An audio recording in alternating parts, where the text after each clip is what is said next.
Bismillahirrahmanirrahim. Assalamualaikum warahmatullahi wabarakatuh. Perkenalkan, nama saya Muhammad Hafiz Al-Aziz, NIM 1915020-118 dari Prodi Ilmu Al-Quran dan Tafsir, Fakultas Usuluddin dan Studi Agama, UIN Imam Bonjol Padang. Video ini saya buat dalam rangka menyelesaikan UTS pada matkul Tafsir Ayat Sosial Politik dan Ekonomi yang diampu oleh Bapak Dosen Muhammad Hanif STHI MAG. Yang mana dalam kesempatan kali ini saya akan membahas tentang musyawarah atau syuro. Yang pertama, definisi syuro. Menurut bahasa, syuro memiliki dua pengertian, yaitu menampakkan dan memaparkan sesuatu atau mengambil sesuatu. Sedangkan secara istilah, beberapa ulama terdahulu telah memberikan definisi syuro.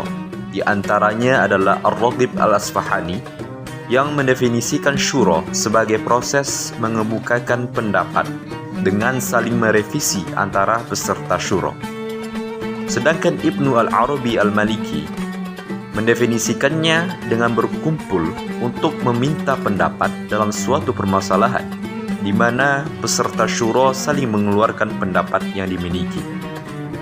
Dari berbagai definisi yang disampaikan, kita dapat mengambil kesimpulan bahwasanya syuro adalah proses memaparkan berbagai pendapat yang beraneka ragam dan disertai sisi argumentatif dalam suatu perkara atau permasalahan, diuji oleh para ahli yang cerdas dan berakal agar dapat mencetuskan solusi yang tepat dan terbaik untuk diamalkan sehingga tujuan yang diharapkan dapat terrealisasikan.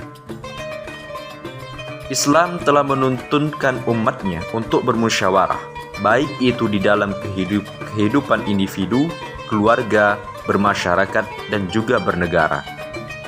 Di antara ayat-ayat Al-Quran yang membicarakan tentang musyawarah, antara lain adalah Quran Surat Al-Baqarah ayat 233, di mana Allah Ta'ala berfirman, A'udzubillahi minasyaitonirrajim, Bismillahirrahmanirrahim, فَإِنْ أَرَادَ فِصَالًا عَنْ تَرَادٍ مِّنْهُمَا وَتَشَاوُرٍ فَلَا جُنَاحَ عَلَيْهِمَا وَإِنْ أَرَدْتُمْ أَنْ تَسْتَرْضِعُوا أَوْلَادَكُمْ فَلَا جُنَاحَ عَلَيْكُمْ إِذَا سَلَّمْتُمْ مَا آتَيْتُمْ بِالْمَعْرُوفِ وَاتَّقُوا اللَّهَ وَاعْلَمُوا أَنَّ اللَّهَ بِمَا تَعْمَلُونَ بَصِيرٌ.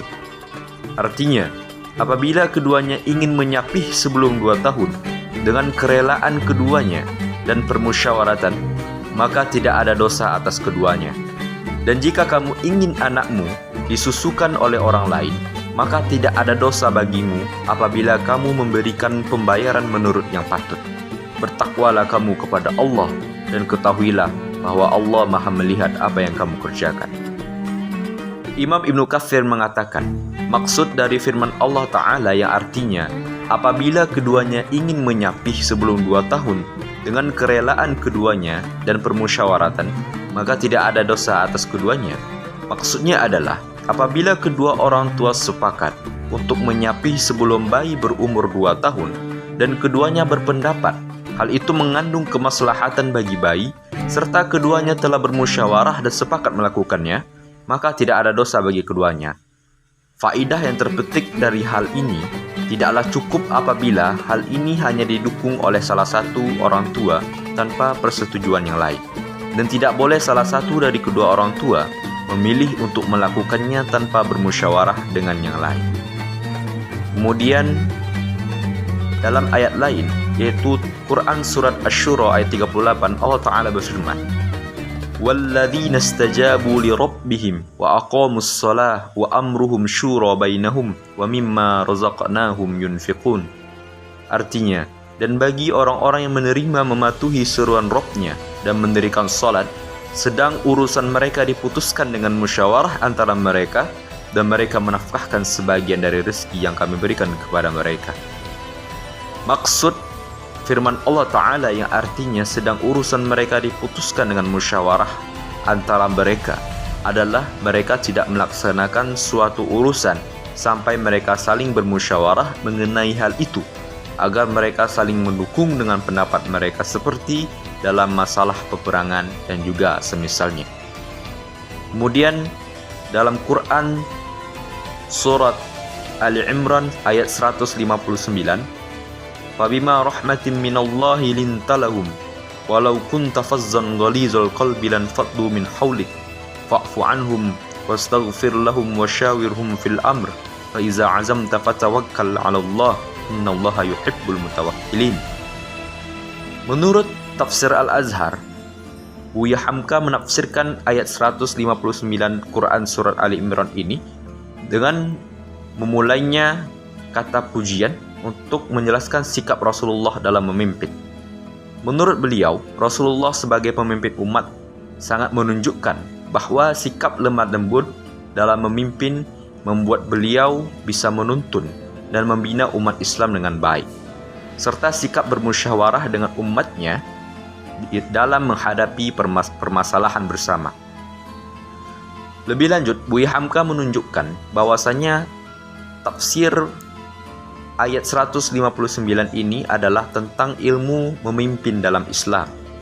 Ilmu memimpin yang beliau maksudkan adalah bahwa ayat ini mengharuskan pemimpin dalam Islam untuk bersikap lemah lembut dalam memimpin. Menurut beliau, pemimpin yang keras, kasar hati, dan kaku sikapnya bukan saja pemimpin yang tidak sesuai dengan Al-Quran, bahkan juga akan dijauhi oleh banyak orang.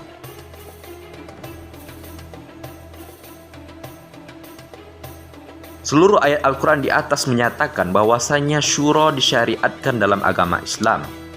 Bahkan sebagian ulama menyatakan bahwa syura itu adalah sebuah keharusan, terlebih lagi untuk pemimpin dan penguasa serta para pemangku jabatan. Ibnu Taimiyah mengatakan, sesungguhnya Allah Ta'ala memerintahkan nabinya bermusyawarah untuk mempersatukan hati para sahabatnya dan dapat dicontoh oleh orang-orang setelah beliau, serta agar beliau mampu menggali ide mereka dalam permasalahan yang di dalamnya tidak diturunkan wahyu, baik permasalahan yang terkait dengan peperangan, permasalahan parsial, dan selainnya. Dengan demikian, selain beliau Shallallahu Alaihi Wasallam, tentu lebih patut kita untuk bermusyawarah. Amirul Mukminin Ali radhiyallahu anhu mengatakan bahwasanya syura mempunyai beberapa manfaat dan juga faedah. Beliau berkata, ada 7 keutamaan syura, yaitu memperoleh solusi yang tepat, mendapatkan ide yang brilian, terhindar dari kesalahan, terjaga dari celaan, selamat dari kekecewaan, mempersatukan banyak hati, serta mengikuti aktsar atau dalil. Terima kasih telah menonton. Assalamualaikum warahmatullahi wabarakatuh.